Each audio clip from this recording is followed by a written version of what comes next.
देश के कई राज्यों के किसान एक बार फिर सड़कों पर उतर आए हैं। बीते 4 दिनों से किसान बॉर्डर पर डटे हुए हैं। इस साल लोकसभा चुनाव भी होने वाले हैं। ऐसे में लोकसभा चुनाव से पहले किसानों का ये आंदोलन किस तरह चुनाव पर असर डालेगा, इसी के बारे में आज हम आपसे बात करेंगे।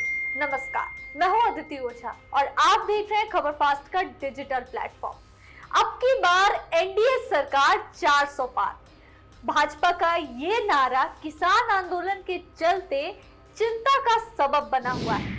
दिसंबर 2023 में भले ही भाजपा की 3 विधानसभाओं ने पार्टी के आत्मविश्वास को बढ़ाया हो, लेकिन अब जब लोकसभा चुनाव होने में कुछ ही महीने बचे हैं, तो उससे पहले इस तरह का विरोध प्रदर्शन पार्टी के लिए बड़ी चुनौती साबित हो रहा है। दरअसल जो विरोध प्रदर्शन हो रहा है, उसके किसान मुख्य रूप से पंजाब, हरियाणा और उत्तर प्रदेश से आते हैं।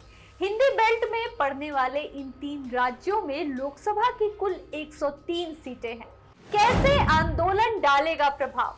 सबसे पहले बात करें पंजाब की। पंजाब में लोकसभा की कुल 13 सीटें हैं।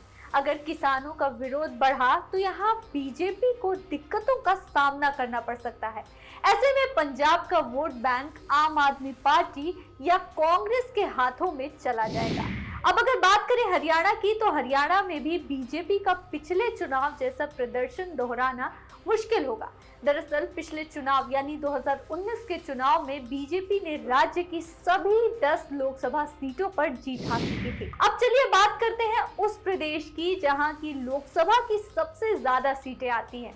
हम बात कर रहे हैं उत्तर प्रदेश की। ऐसा कहा जाता है कि दिल्ली की गद्दी का रास्ता यूपी से होकर जाता है। दरअसल किसानों के विरोध प्रदर्शन में उत्तर प्रदेश की भी भागीदारी देखी जा रही है। ऐसे में बीजेपी को पश्चिमी यूपी की सीटों पर परेशानी हो सकती है।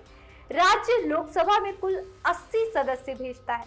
बीजेपी ने 2014 में यहां से 72 और 2019 के आम चुनाव में 62 सीटें जीती थी। ऐसे में ये आंदोलन भाजपा पर काफी भारी पड़ सकता है। कूटनीति के कौशल की परीक्षा है आंदोलन। ये आंदोलन केंद्र सरकार और बीजेपी के कूटनीति के कौशल की परीक्षा है।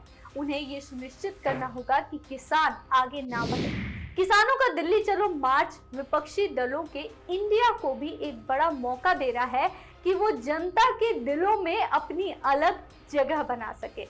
अब ये तो जनता के हाथ में है कि जनता लोकसभा चुनाव में क्या फैसला लेती है और ये आंदोलन क्या असर डालता है। अभी के लिए बस इतना ही। फिर हाजिर होंगे कुछ और बड़ी खबरों के साथ।